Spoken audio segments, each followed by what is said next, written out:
is extravagant worship. Now I wanted to bring up brother Cary Jones, everybody.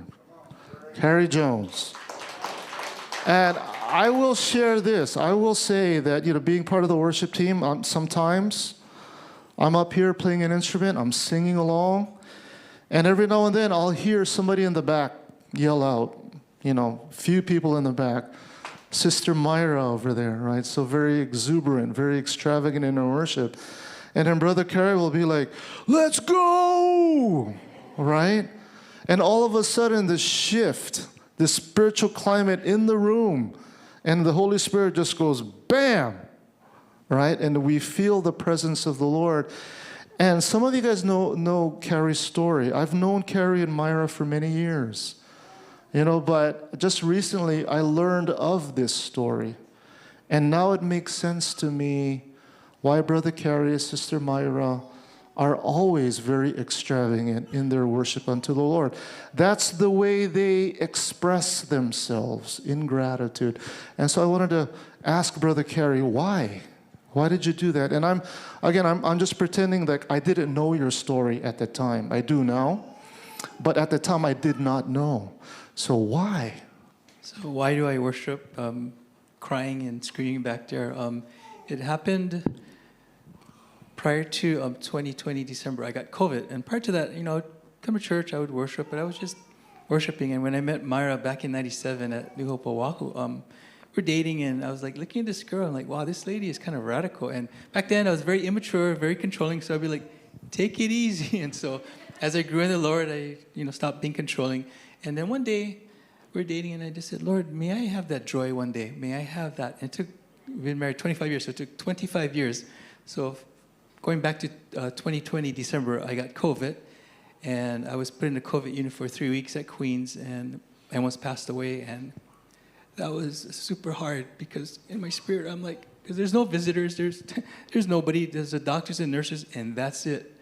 They give you 3 meals a day, so I lost like 20 pounds just being bedridden. And just lost 20 pounds? Yeah, in 3 weeks. And so I'm a little guy now, so I was even 20 pounds lighter. And so coming home was rough. I couldn't walk. And then first night home, I was going to take a shower, and so I couldn't stand. So I was on my knees in the shower, and I said, hey, Myra, can you help me?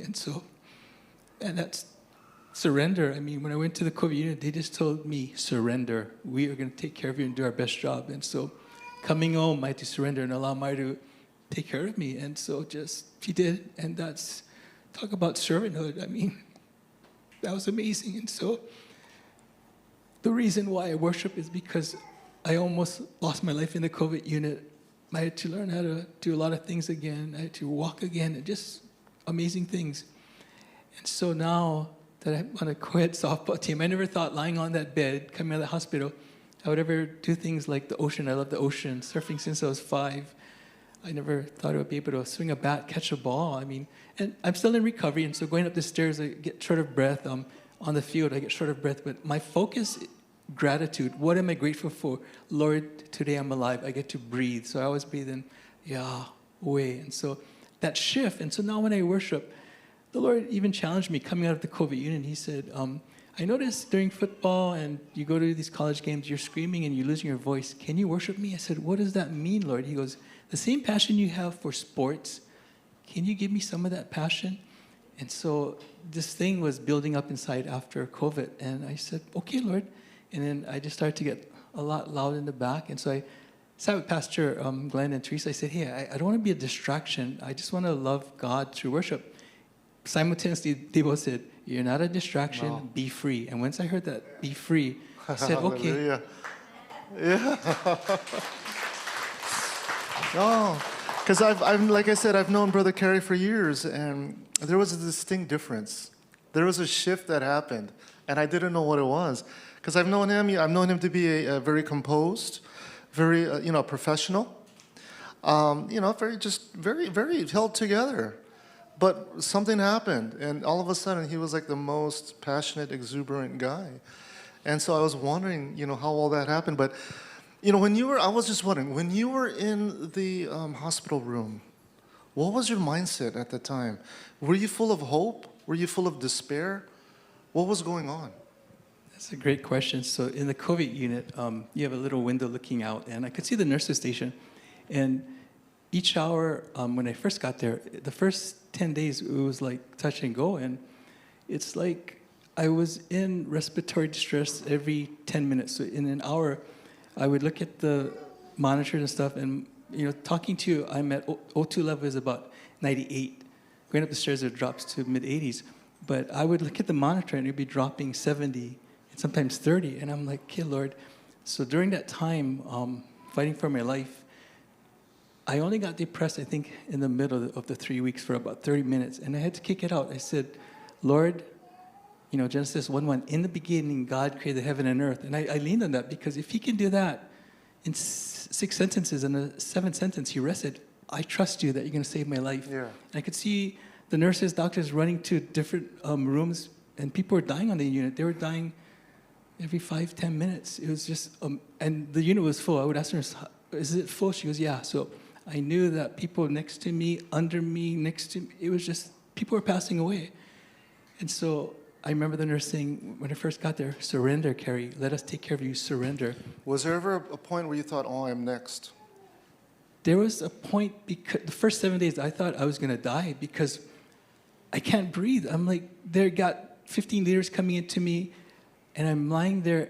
And even with the max liters, I couldn't breathe. And the alarm would go off, and then they would come by the window. I'd be like, thumbs up, smile, leave me alone, just go away. Because they wanted to incubate me. And I did the research. When you go under that machine, it's 50% survival, 50% would pass. And I'm like, wow. I'm not a gambler. I'm like, no ways. And so it was hard. A typical day would be, they wake me up at 6 o'clock, give me a blood test. 7 o'clock, they didn't want me to clot, so they would give me a shot in my stomach. Breakfast was at 8. And so the crazy thing was, it took 2 hours to eat, because I would have to pull the mask to the side, chew, put the mask back on because I couldn't breathe. So a little meal took 2 hours. So 6 hours, breakfast, lunch, and dinner. And that's what I look forward to. And I'm like, so yeah, that was super humbling, super hard. And yeah, I'm just grateful that I'm here today. So would you say, because you've been intimate with the Lord many years before this incident happened, how has your faith helped you through the whole thing? Because maybe, I don't know, just maybe for some people, they never had the kind of faith that you did when you went in. But your faith was as such that it kept you strong. It kept you encouraged. Talk about that. So my faith, it didn't waver in that unit for 3 weeks, except that the middle part of 30 minutes where the enemy was like, and it was lonely. I wasn't scared, but I felt helpless because I have no control. And so that nurse's voice said, it rings in my ear, surrender, Cary, let us take care of you. And so the faith, I always just looked to his word. His word encouraged me, it saved me. And so regardless of whether you walk 1 year with the Lord or 50 years with the Lord, the main thing is to surrender and humble yourself, because humility, that's where you can hear his voice so much. So I just said, I surrender, Lord, and I'm in your hands. And the big thing for me, the motivation was, I didn't want Myra to be a widow. I said, Lord, I do not want her to be a widow. And so I just had to lean on his word, pray. And I know that people in the church were praying for me. The prayer ministers were praying for me. Myra was praying for me, and so many. And so it was just leaning into his word, trusting his word, and just praying and just saying, Lord, you have a future and hope. So really grasping that. So it's not so much how long you've walked with the Lord. Faith is just a choice. Surrender, forgive others, forgive yourself, and just go forward. Woo! Can we give a round of applause for Brother Cary for such a wonderful testimony? Thank you. Every time he tells that story, I learn a little bit more and more and more about how God has done wonderful things in his life and what he continues to do in ministry. I'm going to invite up the worship team right now.